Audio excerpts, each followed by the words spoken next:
May I come in, sir? Yes, come in. Okay, sir. Thank you, sir. Question paper, please. Thank you, sir. Sir, okay. Thank you, sir. अरे ये कैसे करना है? MCQ पहले MCQ करें long question? पहले long question देख लेता हूँ। Long question, long question, long question. अरे लॉन्ग क्वेश्चन यार, ये वाला नहीं आता, ये भी नहीं आता। पहले एमसीक्यू कर लेता हूँ। अरे इसमें भी स्टार्टिंग के दो नहीं आते। चलो एक काम करता हूँ, थोड़ी देर हेड डाउन करके सो जाता हूँ, थोड़ी देर बाद आराम से उठूंगा।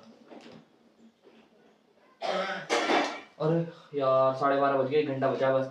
ओ भाई थोड़ा सा क्वेश्चन नंबर 33 का दूसरा बताइए, 32 का पांचवा। एक काम कर भाई, 31 का चौथा बता दे। चलो कुल मिलाकर 40 नंबर का तो हो ही गया, अब तो पास हो ही जाऊंगा। अरे लेकिन अरे ये वाला क्वेश्चन गलत है। अरे सॉरी, अरे ये क्वेश्चन गलत है। अब तो सिर्फ 5 मिनट बचे, कैसे करूं? एक काम करता हूँ, सर कट लगा के करने की कोशिश करता हूँ। नहीं सर, नो सर, सर मत लीजिए प्लीज सर। आ अबे यार पूरी शीट चली गई। अभी तो सिर्फ 2 ही लाइन लिखी थी, ऊपर से क्वेश्चन भी काट दिया। अगर वो सही होता तो। May I come in sir. Sir answer sheet and question paper please. हमारी शीट पे ही है sir. Okay sir, thank you. Okay sir. ओ सर ने बताया था कि सबसे पहले हमें वो क्वेश्चन, अभी 15 मिनट है, सबसे पहले मैं एमसीक्यू कर लेता हूँ जो जो मुझे आ रहे हैं। तो तीसरे ओके, इसका इस पर डॉट लगा देता हूँ। ओके चलो 18 20 में से 17 एमसीक्यू तो आती है, 3 हैगा, कोई बात नहीं, वो बाद में कर लूंगा। और बाकी और चॉइसेस इसमें सब में 5 में 4 करने। ये क्वेश्चन नहीं आता, ये कट कर देता हूँ। ओके ओके, ये क्वेश्चन भी नहीं आता, ये क्वेश्चन भी नहीं आता। चलो सबसे पहले मुझे सबसे ज़्यादा आ रहा है सेक्शन नंबर बी में से, तो सेक्शन नंबर बी सबसे पहले करता हूँ। मुझे 5 क्वेश्चन आ रहे हैं इसके, सारे कर लेता हूँ उसमें। ओके ओके ओके, अब सेक्शन नंबर सी कर लेता हूँ। अब सेक्शन नंबर ए कर लेता हूँ।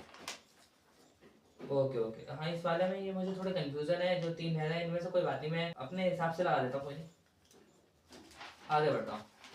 अरे अभी तो पूरे 25 मिनट्स बचे, मेरा तो क्वेश्चन पूरा, मेरा तो पूरा आंसर हो गया। Yes sir, I have done. Sir वो हाँ, मैं पढ़ के आया था थोड़ा सर, और थोड़ा मैंने ट्रिक्स वगैरह की वीडियो देखी थी, इसलिए टाइम मैनेजमेंट टाइम पे हो गया सर। मैंने रीचेक कर लिया सर, मैंने 3 बार रीचेक कर लिया। हाँ तो क्लास 10 कैसे आप सभी देख लिया आपने पूरी वीडियो। आप इस वीडियो को देख के जाओगे तो आपके साथ जो है सेकंड वाले पर्सन की तरह होगा। अगर आप इस वीडियो को नहीं देख के जाओगे तो आपके साथ उस फर्स्ट वाले पर्सन की तरह होगा। यानी कि ये वीडियो बहुत ज्यादा इंपॉर्टेंट क्यों है, क्योंकि क्लास 10 के जो बोर्ड्स चल रहे हैं उसके अंदर, उन बोर्ड्स के अंदर टाइम मैनेजमेंट बहुत ज्यादा इंपॉर्टेंट है। इतना ज्यादा इंपॉर्टेंट है कि टाइम मैनेजमेंट के बिना आप बोर्ड्स दे के भी कोई फायदा नहीं है। मेरा कहने का मतलब है टाइम मैनेजमेंट जो है वो है तो बहुत छोटी चीज, लेकिन आपको करना बहुत ज्यादा जरूरी है। ये देखो, ये पूरा जो सीक्रेट पन्ना है ना, ये जो पन्ना है, ये पूरा पन्ना, इस पन्ने के अंदर सब कुछ लिखा हुआ है। सब कुछ लिखा हुआ है कि कैसे आपको टाइम मैनेजमेंट करना है। एक ही पन्ने में मैं स्ट्रेटेजी बनाता हूँ और उसे बता देता हूँ, ठीक है?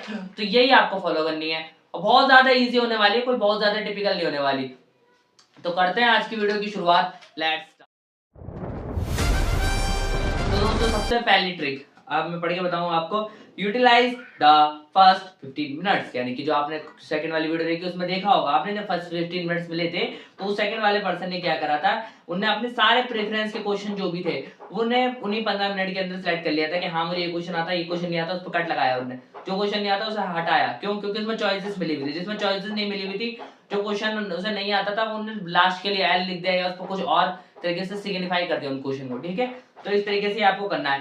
फर्स्ट 15 मिनट जो होते हैं बहुत ज्यादा इंपॉर्टेंट होता है, उसके अंदर जो आप एमसीक्यू कर सको, जो आप छोटे मोटे क्वेश्चंस कर सको, जो आप अपनी चॉइसेस सॉल्व कर सको, मतलब वो चीजें जो आपके एग्जाम के बीच में टाइम बिना बात के कंज्यूम करते हैं। एमसीक्यू बहुत से बच्चे लास्ट के लिए डाल देते हैं, लेकिन फिर ये लास्ट में बहुत ज्यादा टाइम कंज्यूम करती है। तो उन चीजों को पहले से ही करो ना, उन चीजों को पहले से ही इतना अच्छा कर लो कि आपको जरूरत ही ना पड़े, जरूरत पड़े ही ना इस चीज की, मतलब आपको जरूरत ही नहीं पड़ेगी आपको टाइम वेस्ट करने की। फिर दूसरा है do MCQ and case based question in mind. मैंने यही बताया आपको, एमसीक्यू वगैरह जब भी सॉल्व करो, एमसीक्यू सॉल्व करो, केस बेस्ड क्वेश्चन जब भी सॉल्व करो। कि जो केस बेस्ड क्वेश्चन मैं सारे नहीं कह रहा, जो आपको एक आध इजी लग रहा है, हाँ ये तो जैसे बहुत ज्यादा पॉइंट टू पॉइंट आ जाता है एक आध केस बेस्ड क्वेश्चन, ये तो बहुत अच्छे से पिक्चर आपने एनालाइज कर रखी हो, कहीं देखी हो, कहीं पिक्चर रिमेंबर हो जाए, उस पे केस बेस्ड आ जाए, कोई मैप है वो तो मेरे रिमेंबर हो गया, उस पे आ गया, तो हैंड टू हैंड जब भी करो ना 15 मिनट्स के अंदर, बाकी बाद में टाइम वेस्ट क्यों करना, बस उसे आंसर शीट में उतारना है सीधा। फिर सेकंड पॉइंट आता है first do what you know properly, ठीक है, मतलब सबसे पहले तो आप वो करो जो आपका सबसे वेटेड क्वेश्चन है, सबसे पहले देखो कौन से वेटेड क्वेश्चन है, फिर वो देखो हाँ कि आपको कौन सा आता है जो सबसे ज्यादा वेटेड है, वो वाला सेक्शन उठाओ, उसमें सबसे ज्यादा जिस सेक्शन में सबसे ज्यादा क्वेश्चन आ रहे हैं उस देखो जिस सेक्शन में आपको सबसे ज्यादा क्वेश्चन आएंगे वो सबसे वेटेड खुद ही हो जाएगा, है ना। लेकिन ट्राई करना सबसे वेटेड वाला क्वेश्चन करने की कोशिश करो, वो सेक्शन करने की कोशिश करो, वरना कोई बात नहीं है, आप जो क्वेश्चंस आपको पहले आते हैं वो क्वेश्चंस पहले कर दो, कोई दिक्कत वाली बात नहीं है, ठीक है। और स्टार्टिंग के 1 से सवा घंटा लगता है जो क्वेश्चन आपको प्रॉपरली आता है वो करने में, ठीक है। फिर इसके बाद do what you have half knowledge, देखो ये मैंने आपको पिछली वीडियो में बताया था कि उसके बाद वो क्वेश्चंस करो जो आपको थोड़ा बहुत आता है, थोड़ा बहुत नहीं आता, थोड़ा बहुत बना के लिखना है, वो बीच में करोगे ना तो एग्जामिनर को इतना फर्क नहीं पड़ता, स्टार्टिंग में उसे अच्छे क्वेश्चन चाहिए होते हैं, स्टार्टिंग में उसे तुम्हारी नॉलेज चेक करनी होती है, तो वो स्टार्टिंग के 2-4 पेज ही सही से पढ़ता है, बाकी नहीं पढ़ता, बाकी वो उसी बिहाफ पे आपको नंबर देता है। मतलब मान लो आपने स्टार्टिंग में 5 नंबर का क्वेश्चन कर रखा है, आपने उसे 5 लाइनें लाइक लिख दिया, तो आगे चल के अगर आपने कोई 4 नंबर का 3 नंबर क्वेश्चन कर रखा तो उसमें 4 में से 4 या 3 में से 3 ही देगा या 2.5 ही देगा, मतलब नीचे नहीं लेके जाएगा आपकी परफॉर्मेंस को। वहीं आपने स्टार्टिंग में ही इतना बेकार कर दिया आपका क्वेश्चन, खुदा ना खास्ता मतलब ऐसा ना हो, लेकिन अगर आपने ऐसा कर दिया तो ये बहुत ज्यादा दिक्कत वाली बात हो सकती है।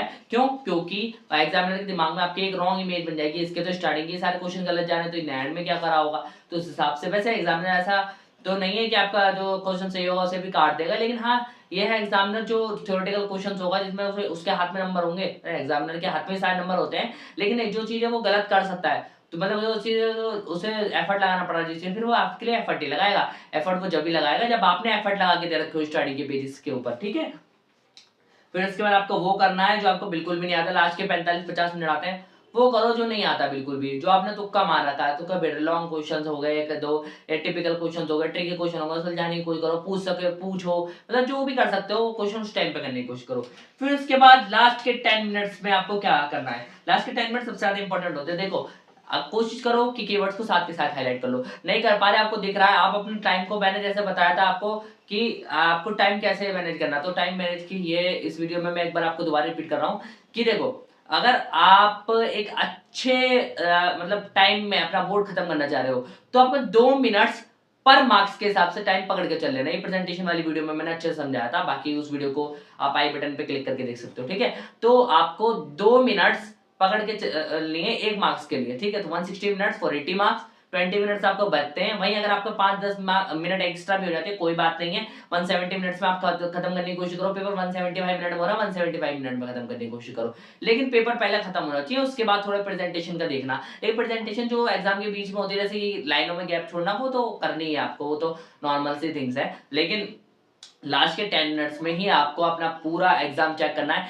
जिसमें कुछ भी नहीं कर रखा, उसमें जो आता है जो तुक्का आ रहा है वो कर दो, कोई बात नहीं, गलत तो फिर भी जाना है ना मिलने से, तो यही है कि अगर आपने मान लो 2-3 क्वेश्चन है, मतलब मान लेते 4 क्वेश्चन ऐसे हैं जो आपने छोड़ दिए, 4 क्वेश्चन आपने छोड़ दिए मान लीजिए ऐसा है ना, वैसे आप छोड़ोगे नहीं है ना, आप मुझसे पढ़ोगे तो क्यों छोड़ोगे, है ना, तो आपने वो क्वेश्चन छोड़ दिए, आप वो क्वेश्चन छोड़ के फिर लास्ट के 4 में आपको उसमें से 2 चारों में कुछ ना कुछ लग रहा है, हाँ ये हो सकता है, किसी में नहीं लग रहा तो भी कुछ ना कुछ डाल दो, 4 में से 2 के ठीक होने की प्रोबेबिलिटी बहुत ज्यादा है, तो प्रोबेबली 4 में से एक तो 100% आपका ठीक जाना है, ठीक है, 100% 4 में से एक ठीक जाना है। वहीं अगर आप 2 मार्क्स के 8 मार्क्स का अगर आप गवा रहे तो वहीं आप सिर्फ 6 मार्क्स गवाओगे, वहीं आप हो सकता है सिर्फ 4 मार्क्स गवाओ, हो भी सकता है कि आप सिर्फ 5 हो सकता है कि आप सिर्फ 3 मार्क्स गवाओ, ये आपकी किस्मत के ऊपर डिपेंड करता है, लेकिन हाँ आप 8 से तो कम ही मार्क्स गवाओगे वहां पे, तो ये रूल ऑफ प्रोबेबिलिटी वहां पे लग जाएगा, तो इस तरीके से आपको क्वेश्चन नहीं छोड़ के आने, जो कर सकते हो वो करो, लेकिन हाँ आपका कोई भी ऐसा क्वेश्चन मत करना जिस स्टार्टिंग में जिसे एग्जामिनर का देख के दिमाग खराब हो जाए, तो देखो कुछ ना कुछ क्वेश्चन हर